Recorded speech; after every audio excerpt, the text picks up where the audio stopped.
ఈ జగన్ ప్రభుత్వంలో మేమైతే మాత్రం చాలా కష్టాలు అనుభవించాం. వలస వెళ్ళిపోయి మేము వచ్చాం.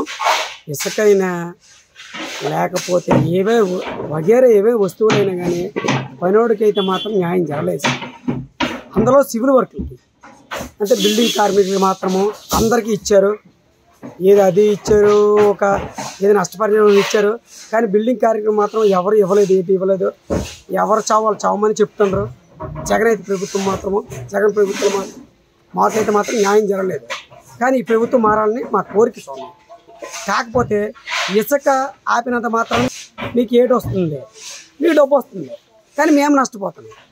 ఇసుక పోయినా కానీ ఇసుక ముందు ప్రభుత్వం నడిపించింది. ఓకే, ముందు ప్రభుత్వంలో సీనర్స్ కట్టేసి తీసుకున్న తర్వాత కూడా మాకు ఇసుక అందించండి. ఇసుక అందించుకుంటా మీరు నాటుబల్లో చూపించి నాటుబల్లో ఎంతమంది యాక్సిడెంట్ అయ్యారు, ఎంతమంది పోయారు అవన్నీ మీకు తెలియదు. కాకపోతే మీరేంటి కోరుకుంటారో మా ప్రభుత్వం ఉండాలని, మీకు ఏదో ఇసుక ఫ్రీ ఇచ్చారని మీరు కోరుకుంటారు. అది కరెక్ట్ కాదు. అదైతే మాత్రం జగన్ ప్రభుత్వం మాత్రం లాస్ చేసింది. ఎవరిని సివిల్ వర్క్ లాస్ చేసింది. సివిల్ వర్క్ ఏంటి ఈ రాష్ట్రాన్ని అసలు కింద పరిచింది. జగన్ ప్రభుత్వం అయితే మాత్రము మాకు కరెక్ట్ కాదు. గత ప్రభుత్వంలో ఇసుక అనేది మామూలుగా 1500 1400 వస్తానింది. ఇప్పుడు ఏమిరంటే ఒక టిప్పర్ వచ్చి 18,000 నుంచి 20,000 దాకా తెచ్చి దింపుతున్నారు.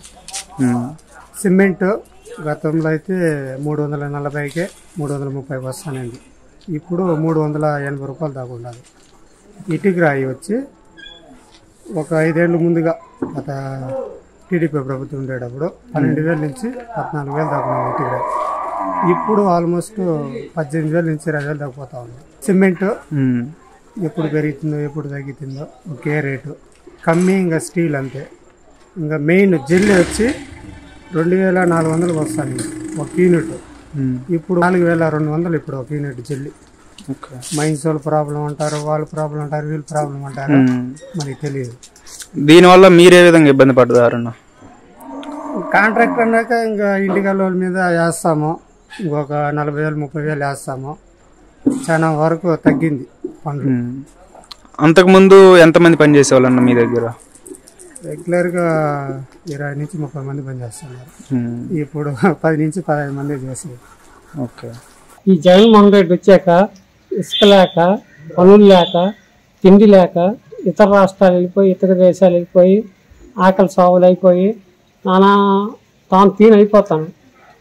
చాలామంది ఇప్పటికే వెళ్ళిపోయారు. మాకు పనులు లేక ఏది చేద్దాం అర్థం లేదు. ఈ జగన్మోహన్ రెడ్డి దిగిపోయి చంద్రబాబు నాయుడు గారు వచ్చి మళ్ళీ మాకు ఏదో అవకాశం కల్పించాలని మేము అనుకుంటాం.